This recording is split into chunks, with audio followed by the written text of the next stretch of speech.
Hello. Special treat today. This song is actually not out yet anywhere. It's not even finished, really, technically. But I'm pretty excited about it. It's something a little different from what I've been doing lately, which is a lot of electronic and pop stuff.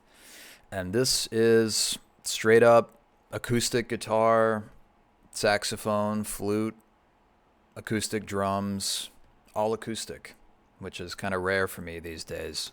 It's what you might call real music. I think I'm going to release it sometime in the near future, but as of right now, nobody has heard this song except for you, my between 10 and 60 regular viewers on YouTube. So I hope you'll stick around and check out the song. Let's give it a listen, shall we?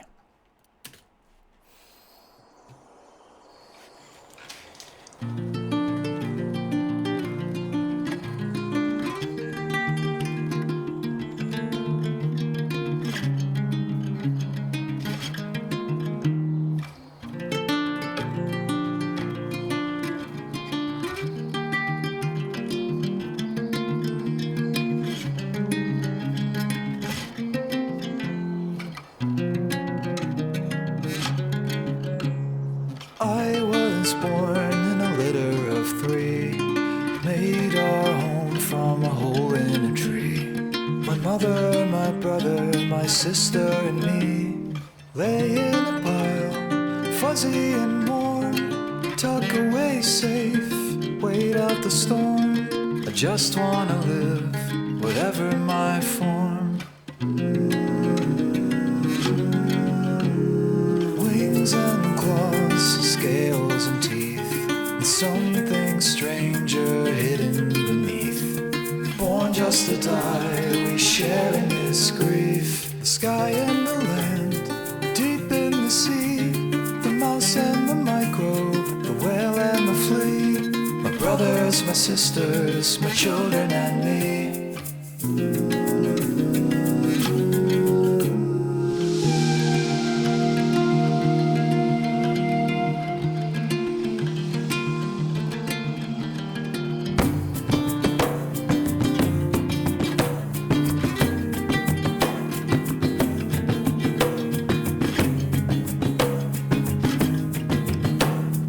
I was born in a litter of three, here for the time that's been given to me. And splendor, splendor in all that I see.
There it is. There's the song. I forgot to mention the name of it is Splendor, The song is called Splendor. And it's about, being a critter on the planet Earth. Like you and me, like the various animals running around on the planet alongside us. The speaker is sort of the point of view of nature, I guess, sort of embodied by some kind of critter born into a family. I was picturing a little family of squirrels in the knot of a tree or something, because squirrels are my favorite critters. Anyway, that's what the song is about. And like I said, it's a little bit of a departure for me, especially recently, because it's all acoustic instrumentation.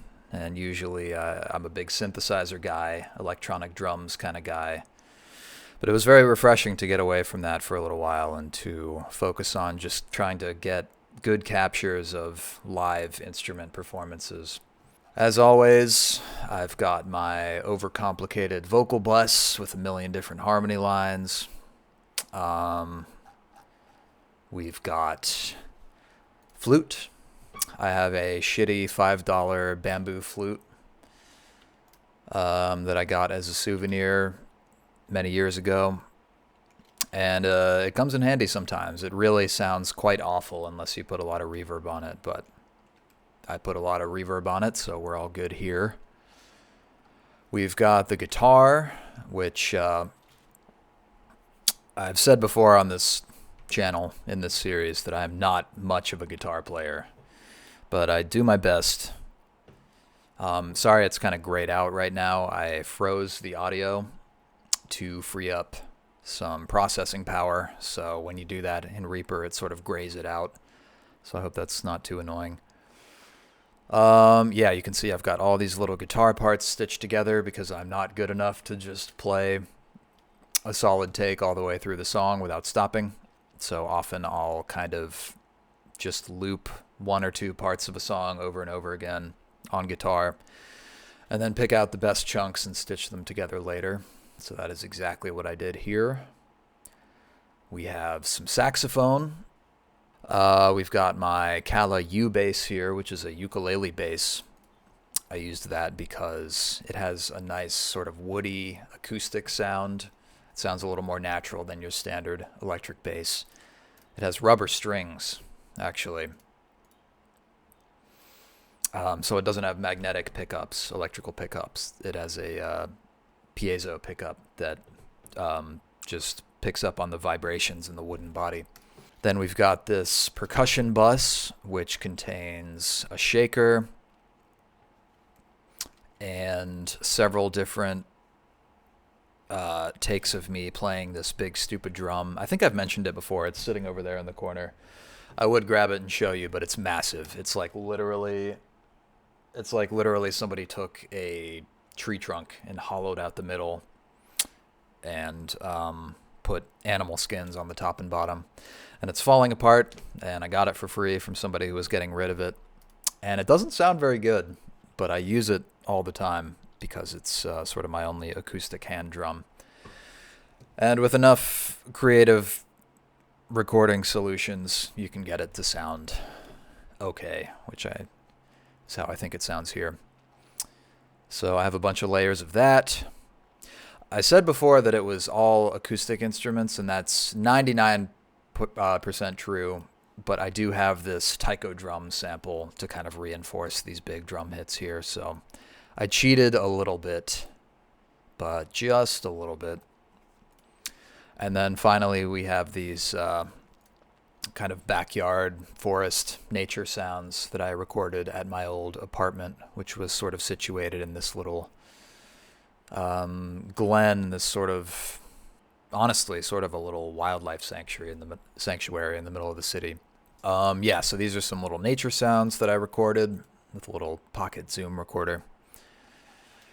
And that's about it. So we only have this handful of elements really to talk about. I started writing the song on guitar, and as I often do because I'm not a good guitar player, I went into sort of an alternate tuning because I'm not very good at playing in standard. I actually hate standard tuning. I hate the fingerings, I hate the chord shapes, I hate everything about it. So usually if I'm writing a song from scratch on the guitar, I'll tune in some kind of interesting tuning that inspires me in some way, usually some kind of open tuning. I think this was like, I can't remember the key, but some kind of open tuning with like a suspended 2 or 4. Just something that sounds really nice when you strum the strings wide open. And I wrote it from that kind of starting point. The guitar itself has nylon strings, and it's a children's guitar, so it's like almost... there's a Spanish instrument that's basically a mini guitar, and that's kind of how I think of it. So tiny guitar, nylon strings, very, very quiet. But I love the way it sounds. You really have to mic it very hot and very close, so you do end up with a lot of background noise sometimes, but I like how it sounds. So anyway, without any further ado, let's dive into the guitar first. So, hard panned left and right. Processing on these. I've got kind of a fat chain here. Tuning? Oh, that to tune the guitar, obviously.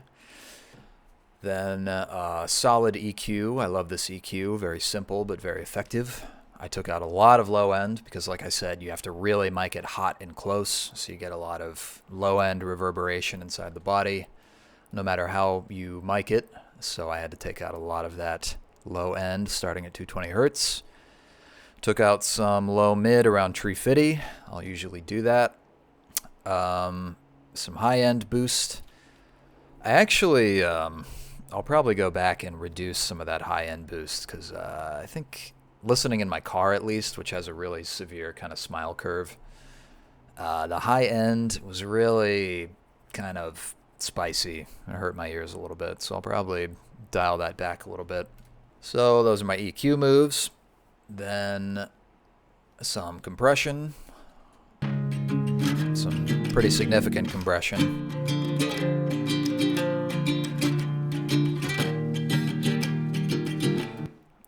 At some point I go from just finger picking to strumming as well as finger picking.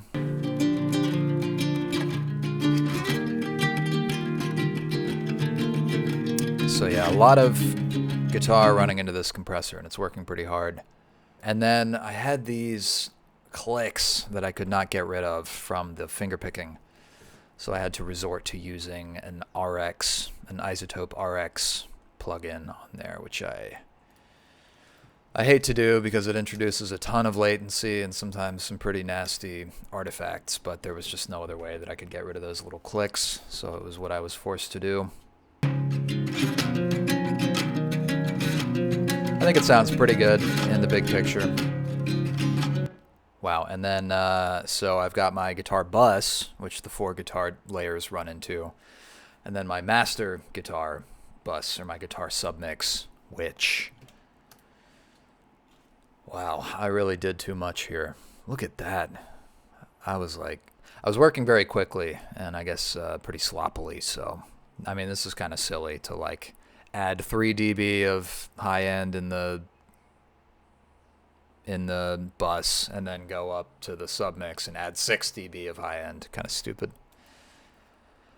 But I was just trying to finish the song as quickly as I could. And I did. I finished the song, I think, in like 2 or 3 sessions. Anyway, some EQ, take out the low end.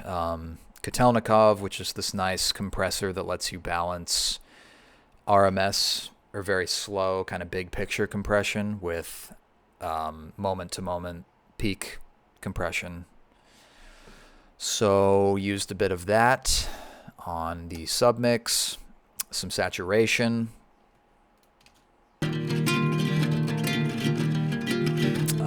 Again, as yet another Band-Aid, I used Smooth Operator, which is sort of like Soothe, if you're familiar. It takes out sort of irritating or overburdened parts of the frequency range. I guess I used that to chill out some of that low-end rumble. And then finally, a limiter on top of everything, of course.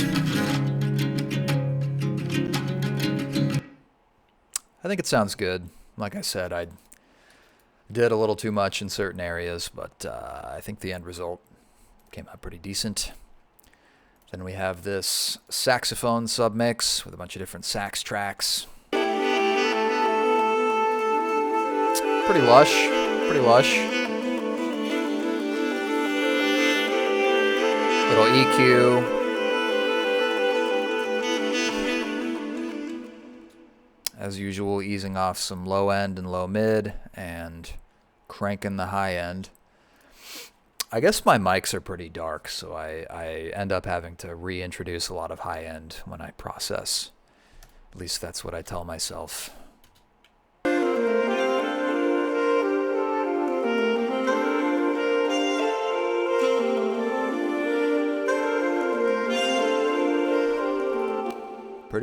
Pretty nice. Lots of reverb. Sounds pretty lush, if I do say so myself.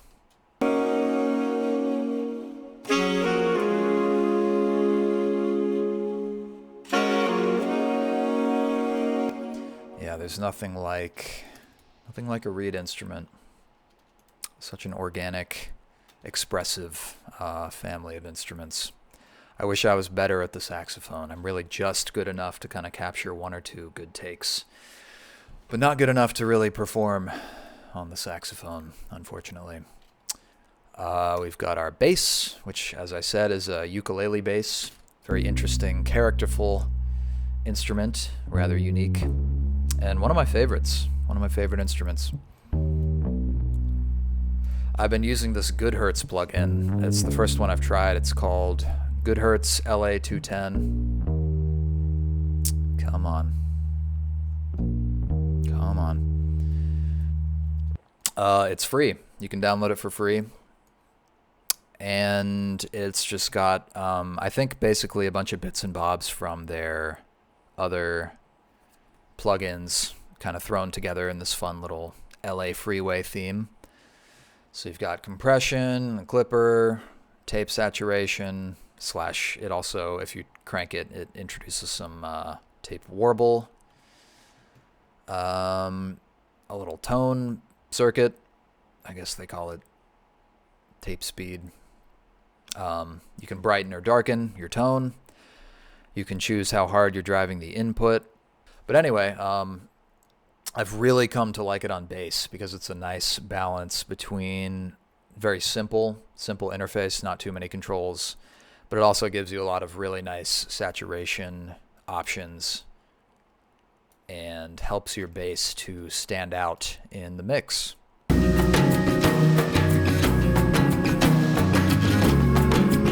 can see I'm compressing very heavily. Doing quite a bit of clipping, tape action.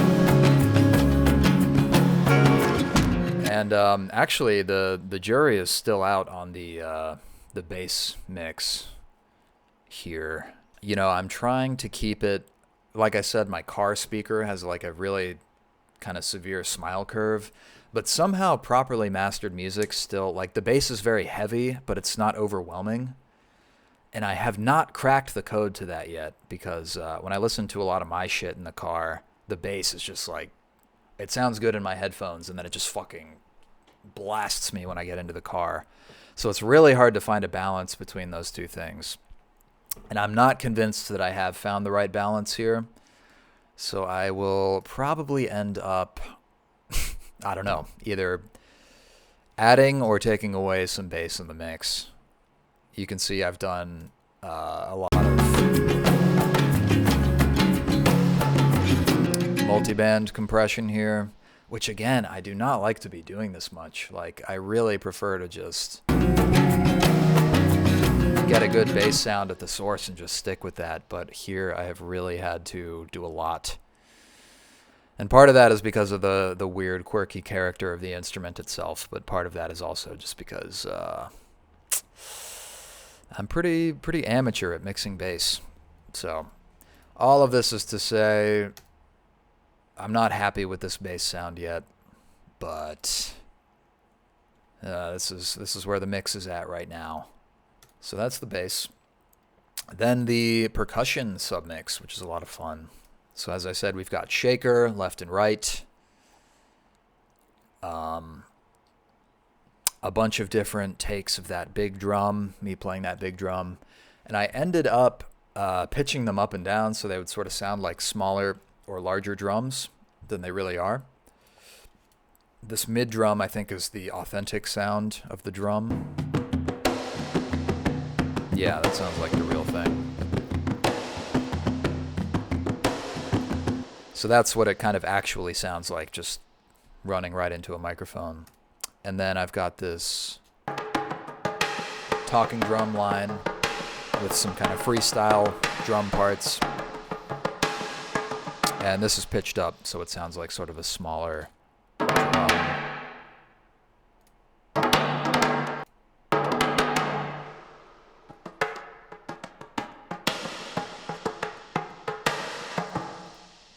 And I think it sounds, you can kind of, when you solo it, you can hear like the pitch shifting artifacts and it sounds kind of messy.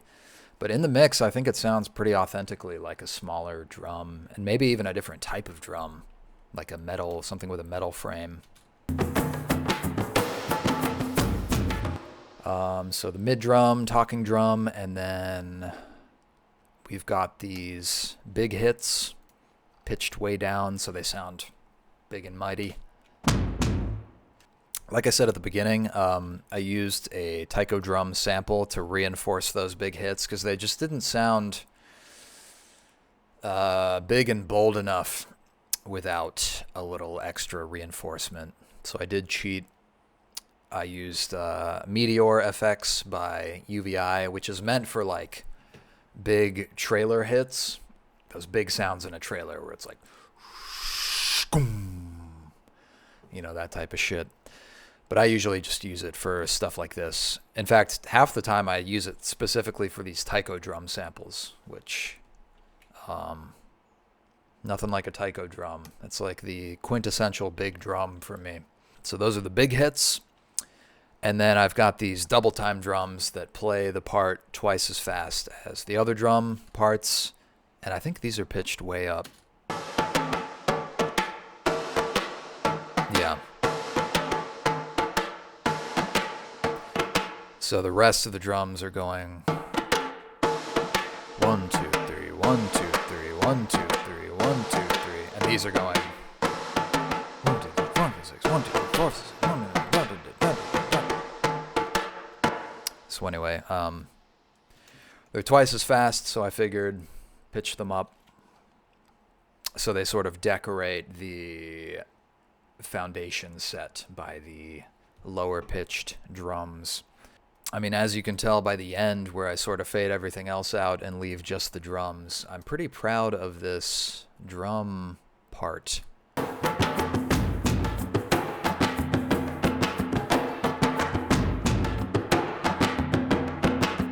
I think that sounds really cool. No kick or snare necessary, just all hand percussion. And like I said, you can really get away with a lot just pitching the same drum up and down. So try it sometime. Oh, Christ, my mouth is so dry. It's so hot. It's so hot here in Southern California in this garage. Okay, so there's the percussion submix. So we've got these sounds here, like I said, just a little field recording I made with my Zoom H2, which is a little pocket, sort of poor man's ambisonic recorder. It records in 4 directions at once, which is pretty sweet for such a tiny piece of kit. It's about yay big. And boy, do I love that thing. It gets you a really nice kind of surround sound picture of the environment that you're recording and mixes it down to 2 channels. I threw a whole lot of reverb on this so it would sound sort of like, you know, you're in the middle of a forest. As you can see, I even picked a little preset here in M Reverb MB called Forest. which got me part of the way there, but it required a lot of tweaking. I had to do some pretty severe EQ moves here. But I think it...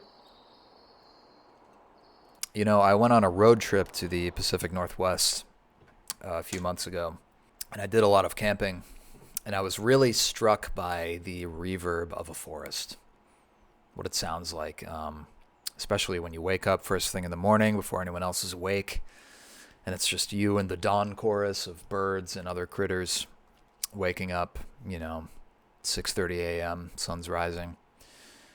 And man, the sound of those bird calls kind of echoing throughout the forest is just nothing compares. It's a beautiful reverberation, one of the most beautiful you can find in nature.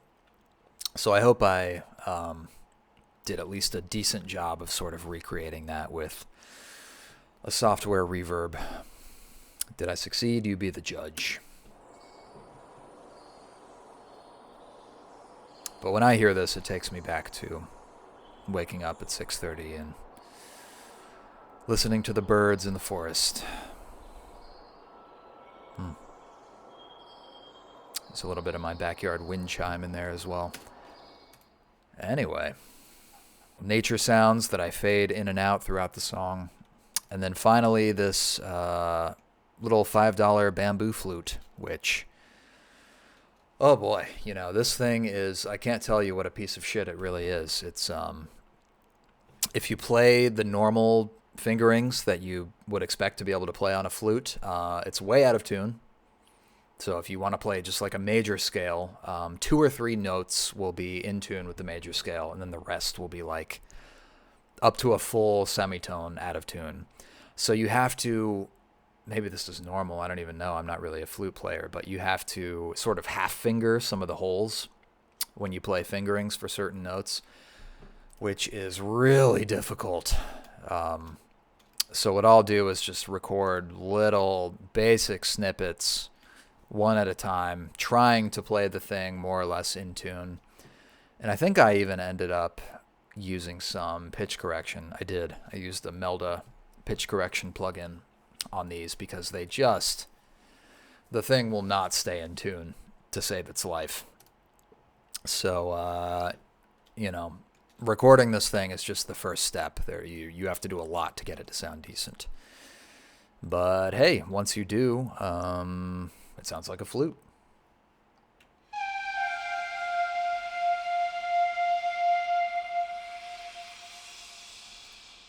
So I have some actual playing here, and then on the sides I'm doing a little bit of an extended technique, I guess you could call it, where I turn the flute around to its butt side, the part that you're not supposed to put in your mouth, and I blow into it and I change how the air is flowing through it by fingering the holes. I put its butt in my mouth and I finger the holes. And you sort of go, and it sounds like this.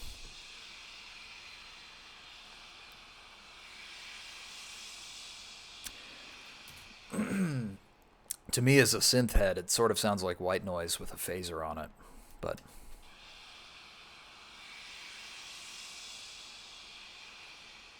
kind of cool, I guess. But yeah, this thing, with lots of reverb and pitch correction, it actually sounds pretty decent.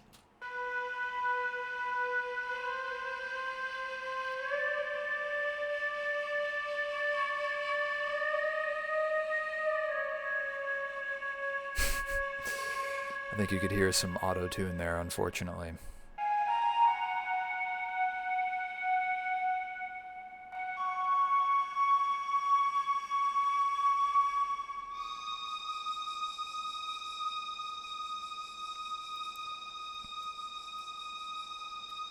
I think that note is actually higher than this flute can go, so I think I had to... that last note, you can see I actually pitched up an octave. But anyway, if you ignore the horrible auto-tune artifacts, it sounds pretty okay with all this reverb on it, courtesy of Raum by Native Instruments. It's got to be my favorite reverb of all time, at least that I've found so far. And it was free. I like how it sounds. Very breathy, and yeah, it just has this really lovely organic sound to it that once you get past all the bullshit of dealing with this flute, sounds pretty good. And I'm sure flute players know this, but the nice thing about sort of half fingering the holes is you can pitch bend, which I never knew about the flute. You can smoothly slide from one note to the other. So you can hear me doing that here. I'm not just jumping from note to note.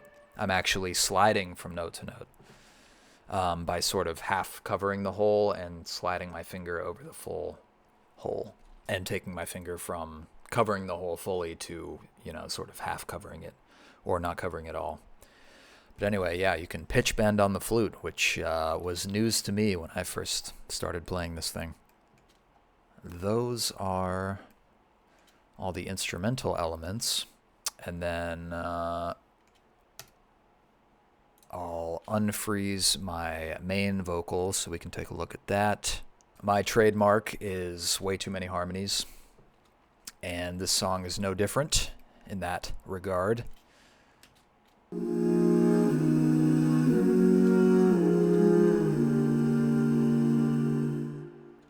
Pretty nice. I won't lie, I usually give my harmonies a bit of pitch correction, at least a little bit. But it's more on the subtle side. I'm only 50% correcting the pitches that I sing in the harmonies, and it's a very slow correction, so it doesn't sound too robotic. At least I hope it doesn't. You definitely, I don't think you want to tune them all the way to their perfect pitches, because A, that ends up sounding very robotic, and B, you miss out on kind of the whole appeal of layering harmonies, which is that natural chorus effect that you get with a bunch of voices singing ever so slightly different pitches. When you stack all of that together, all of those little imperfections add up to create this fullness that you will not get if you perfectly auto-tune your vocals. So beware of that. Born just to die, we share in this grief. I know the lyrics are pretty corny, but I love nature.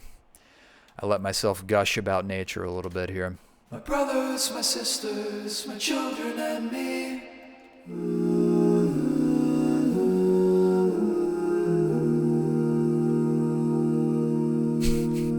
It's pretty nice. I like those harmonies a lot. Splendor, splendor in all that I see. Bit of a weird, chunky harmony there, but I think it works in the broader context.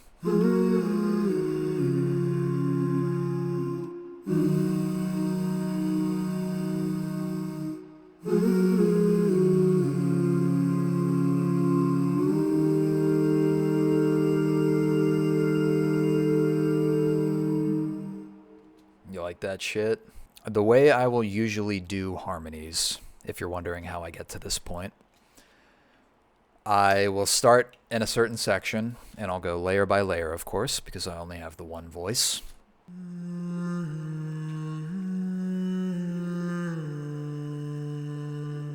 And actually, each pair of these is the same vocal line, just doubled and panned left and right.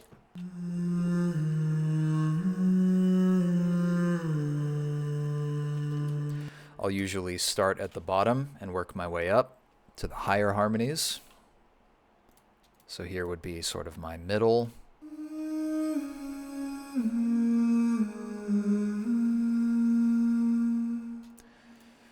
And we go higher and higher from there. And generally, you'll notice as I go higher in pitch, I will increase the pan. I think there's sort of a principle in mixing which is this inverted triangle principle. You keep your bass elements or your low end elements sort of more on the mono side. And as you go higher in frequency, you increase your pan. So the stereo image, according to this theory of mixing, should get wider as you get higher in the frequency spectrum. I've found that to be pretty good advice most of the time. So that's what I do with my harmonies. I pan them out further and further as they get higher in pitch.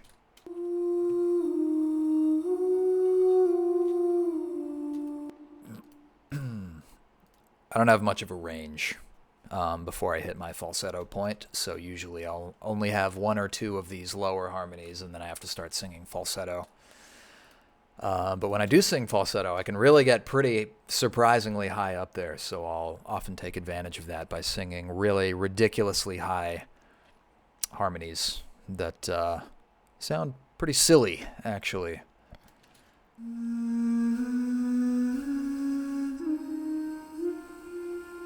You can hear I had to break into my falsetto in the middle of that one there.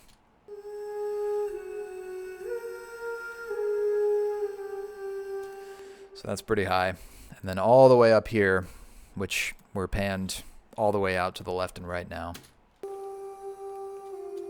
What's the highest harmony that I sing here? That's my real voice, I swear to God.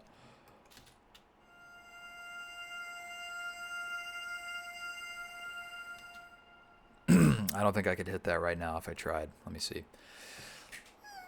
Oh, I can do it.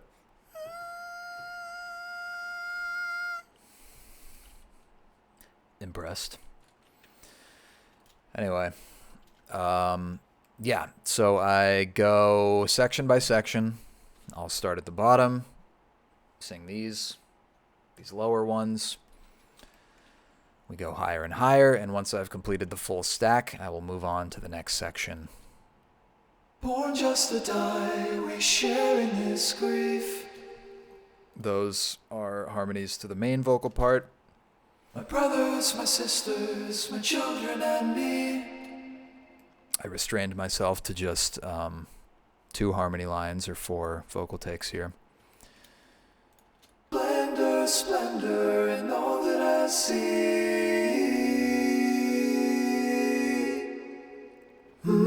So I'll go section by section. I'll build these harmonies up from the bottom to the top. And then if I hit D, I have this function called dynamic split. And I have this preset called auto vocal chop, which will automatically jump to the start of the audio content. It'll automatically kind of remove silent bits, as you can see here. So I'll have this big chunk, I'll dynamic split, cut out the silences, and then when I have all the separate chunks, I'll do Control-Shift-N, which will normalize them. And that's why you see like plus 12.3 dB, plus 10.9 dB. What's going on here with all these items?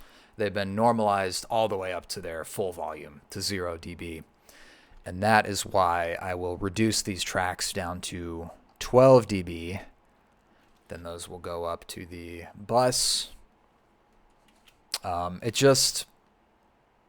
It makes sure that everything is kind of hitting roughly the same level. They're hitting the same kind of ceiling. It might be a bit of a weird way to do it, but that's how I work. I normalize basically everything I record so that everything is hitting the same ceiling. It's around the same volume level. Not quite, but then we can start to work from there with compression and limiting and whatnot. So for me, it makes things a bit easier.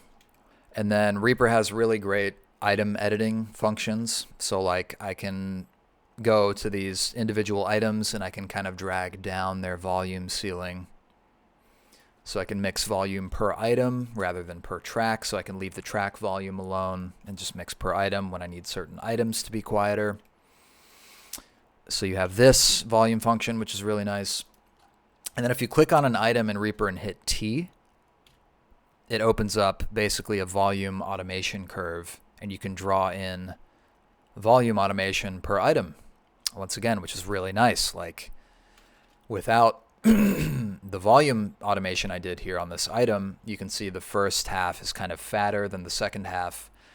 The volumes are different, so I can make this adjustment and kind of bring everything down to this same volume level and have this nice sausage here. So it's a lot of work. I do a lot of work on my vocals and my harmonies especially to get everything sounding as lush and uniform as possible. You can see here, like without this volume automation, it sort of tapers off into nothing, but I don't want that. I want it to stay consistent, so I have this slope that helps to keep things at the same volume level. So really nice item editing functions in Reaper. I could not live without them. So there are my harmonies. And then I have to zoom in for some reason. But same principles here on my main vocals. So I want consistent volume, and this is pre-compression. You know, the more you can get your vocals up to a consistent level before you run into compression, the less work your compressors have to do, and the more natural your vocal can end up sounding. In my opinion, maybe some would argue that it's more natural to just leave the vocals as they came in through the microphone and then go to work with compressors after that. But for me, this approach leads to less compression artifacts, less obvious pumping. So yeah, I like to go to work on these items. I split them up as needed. I fade them into each other as needed. I'm not a very good singer, so I'll usually record line by line. I don't like to do like how some singers prefer to like sing a whole take all the way through the song and then have the engineer assemble them later on. I like to sit there and record piece by piece until I get takes that I really like, and then I'll stitch them and crossfade them together later down the line. I even had to, speaking of Reaper's item editing capabilities, which have saved my ass on numerous occasions, you can even do per take or per item effects. So if I double click on this item, I can look at the effects I've applied. Oh God, my mouth is so dry. I think my mouth was pretty dry when I was recording this, so I had a lot of pops and clicks and throat noises. Pretty gross, but they will happen when you're singing this close to your microphone. You're going to pick up like every little micro detail of what's happening in your mouth and throat. So I had to go into a lot of these little pieces here and apply some RX de-clicking to remove those pops and clicks. What's this blue automation curve here? This is actually pitch automation. You have to use this very sparingly because it does not sound natural. But if I do Shift T, I'm not sure if that's a default command or just how I have my Reaper set up. But if you do Shift T in my instance of Reaper, you get this pitch automation lane. Away safe, wait out the So you can draw in pitch control. If I'm a little too far off pitch, and I'm pretty desperate to correct that. And again, this is running into some pitch correction already. But if I'm like way off pitch, but I like the take, I want to keep the take, I don't want to sing it again, I will do some automation in the item to correct that, just to get it close enough so that when it runs into the pitch correction plugin, it corrects to the right pitch, if that makes sense. So yeah, between this pitch automation lane and this volume automation lane, you can get a lot of good work done on your vocal before you even get to the level where you're starting to apply plugins.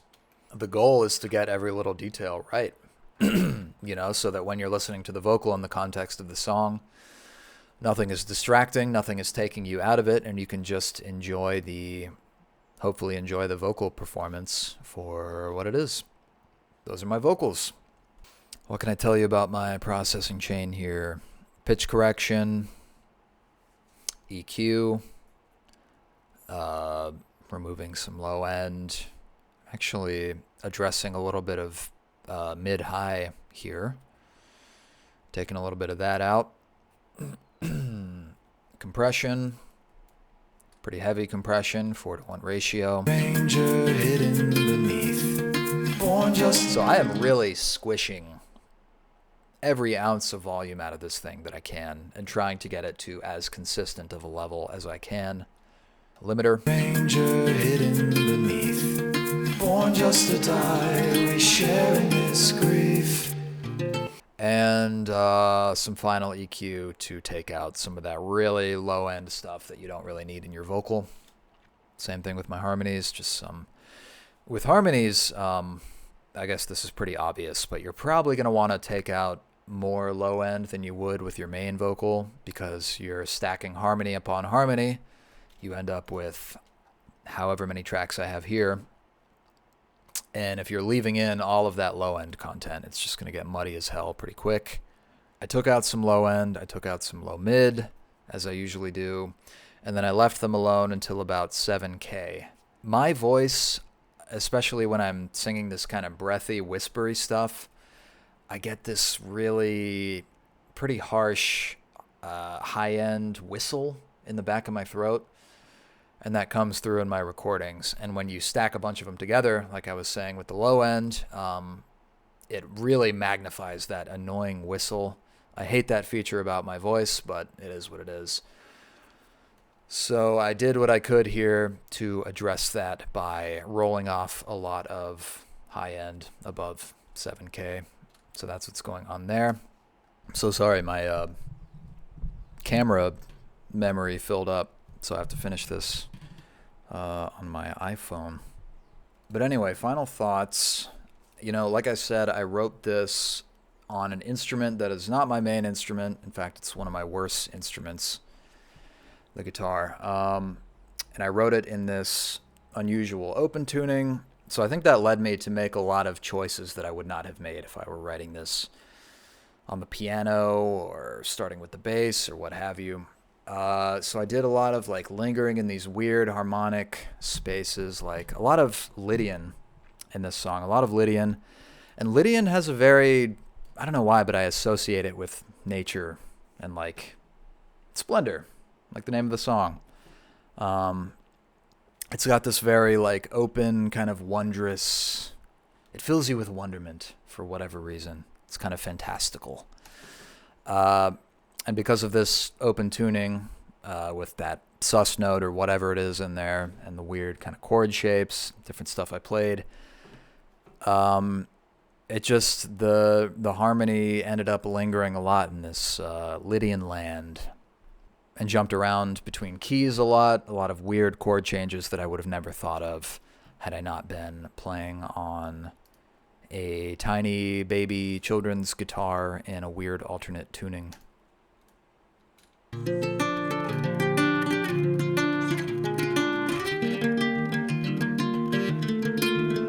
As you can hear, my playing is not clean.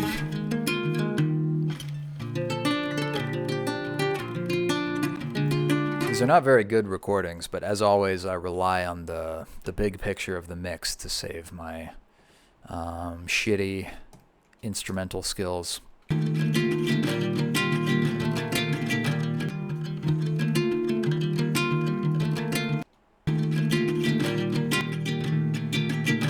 I like the strumming sound a lot. It's no pick, it's using the fleshy bits of my pointer finger and thumb, and you kind of strum the strings like this. It's got a very like round, if I were playing with a pick, it would be very harsh. You would hear the scraping of the pick on the strings. There would be a lot of like clacking and clicks and ugliness. But making sure to strum very gently and lightly with the pads of my fingers. That's what gives this its kind of warm, friendly strum sound. Whoops.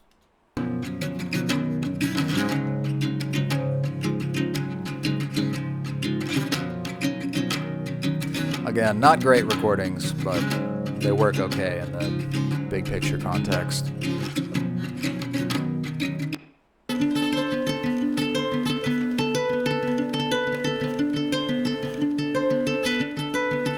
These are some strange chords.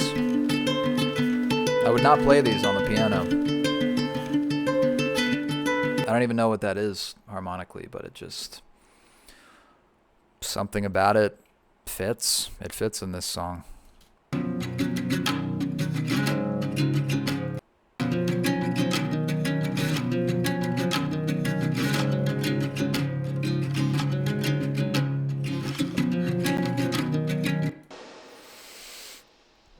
Anyway, my mouth is dry as a fucking bone. I can't talk anymore.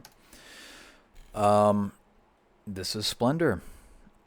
I hope you like it. It's a little different from my usual, which I think the next few of these videos I'm going to be focusing more on stuff that I haven't really shown so far. More like experimental or ambient or kind of orchestral leaning stuff. More of my film score stuff.